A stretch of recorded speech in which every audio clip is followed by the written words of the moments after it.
Buongiorno Italia, buongiorno un caso. Oggi volevo andare a vedere quella vecchia scuola abbandonata, vediamo se c'è Marco a casa. Con i balconi sarai. Sì, perché se prima mattina sul mattiniero Candelostia.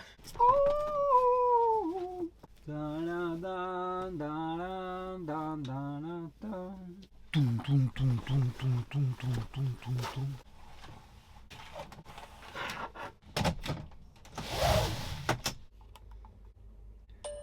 Vecchio, andiamo dopo pranzo, no? E prima mattina, così tu andiamo dopo pranzo? Ah, tu katana, scala a campi per andare fin là. La noia. Pensa a quante persone desiderano, sognano questo stato d'animo che è la noia, che è in fondo una tortura, ma è interpretata come tortura da molti. Ma prova a ragionare, a fermarti un attimo. Da quanti anni è che tu non provi più la noia?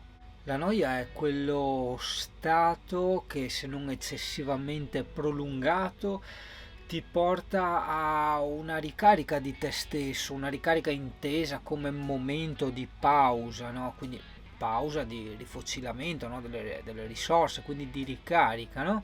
E anch'io quante volte sogno questa noia, poi la sento arrivare e poi quando arriva, no, tu sei pronto subito lì a tirarti su 50.000 cose da fare e quella noia ti sfugge sempre più lontana, la vedi sempre più lontana, non riesci più a afferrarla, diventa sempre quel desiderio che sei quasi lì, no, per prenderlo con le mani, ma più avvicini le mani più lui si allontana, no?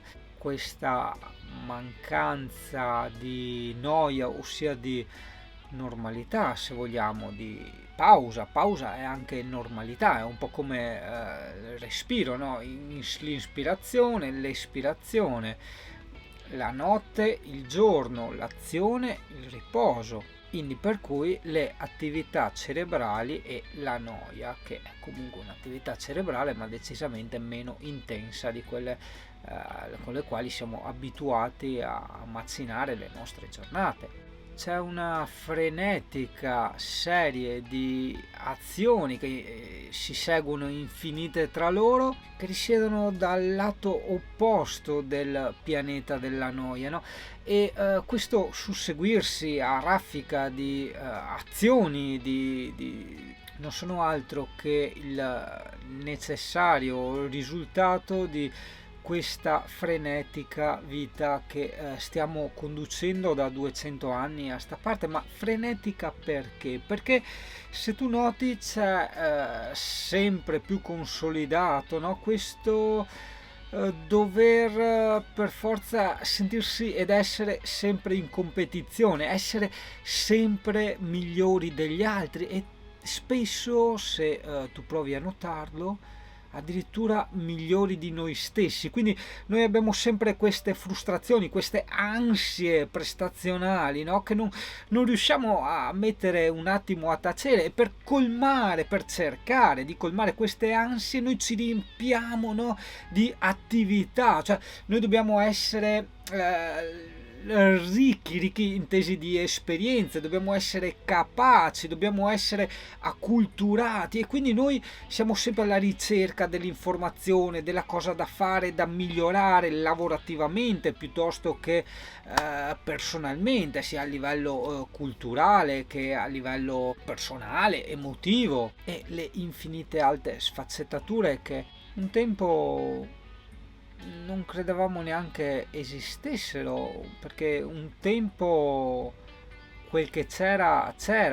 Ovviamente quando parlo io mi riferisco sempre alle maggioranze, alle grandi maggioranze, insomma, ecco, non si può mai fare di tutta l'erba un fascio, anche perché sennò giustamente tornando indietro nel tempo tu mi dici, ma insomma guarda, c'era il Leopardi, il Rousseau, no? Che fin da bambini si spaccavano la schiena nei libri e effettivamente non avevano avuto neanche proprio una gran vita sociale, ma anche intimamente emotiva, no? E questo perché? Perché non hanno mai avuto questo tanto disprezzato attimo di noia, che è il riposo, che è la normalità, contrapponendo un po' l'attività cerebrale, l'attività fisica, no?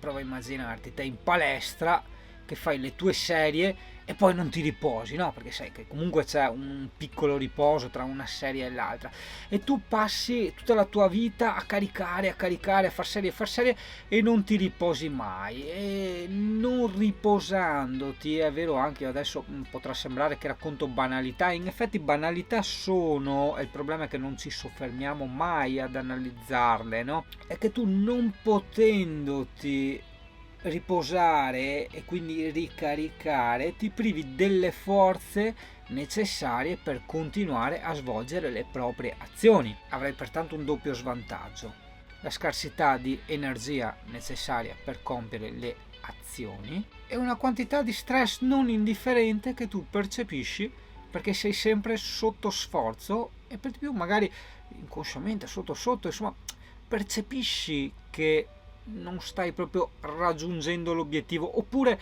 non lo stai raggiungendo come avresti voluto o avresti pensato di poter raggiungere. Parliamo sempre dell'equilibrio qua, perché non puoi fermarti e vivere di noia, quindi nulla facentismo, no? Sia intellettuale che fisico, in quanto anche lì un po' come gli animali, no? Che dopo troppo tempo, no? Chiusi in una grotta al buio perdono la vista, no? È uguale anche noi, cioè quando ci si priva delle attività intellettuali e fisiche il corpo si ammala e il cervello si atrofizza, quindi insomma in qualche modo muori dentro. È da anni che caldeggio la necessità di ripercorrere le ovvietà, perché in quanto tali le ovvietà non vengono minimamente considerate, in quanto noi abbiamo sempre questa sorta di orgoglio, no? che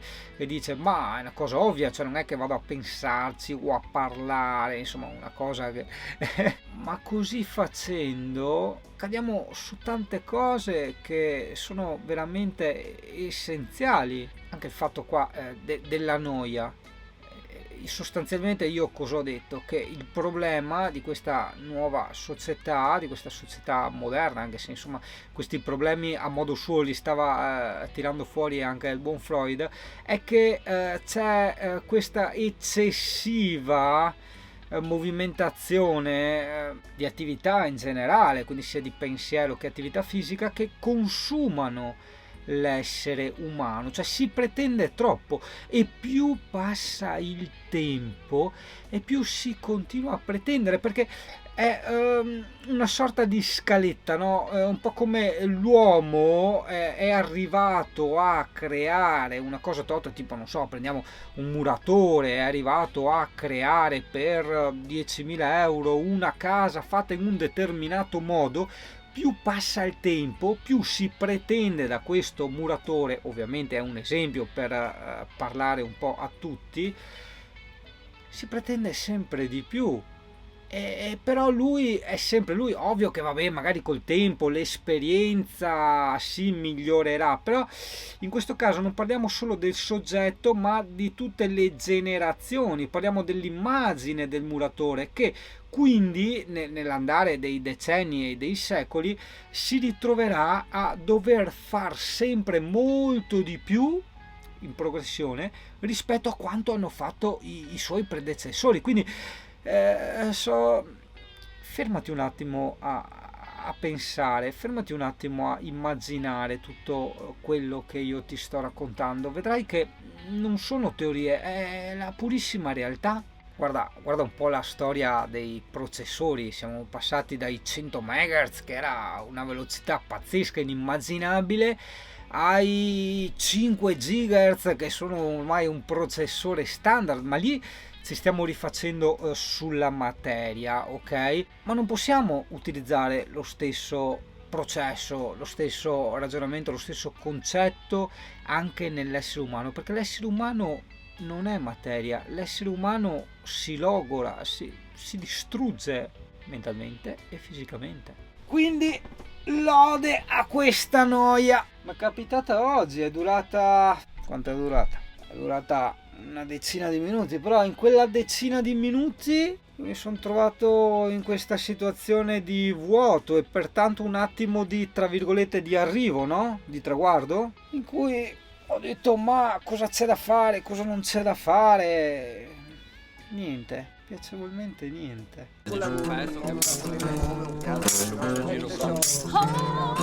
Eccolo.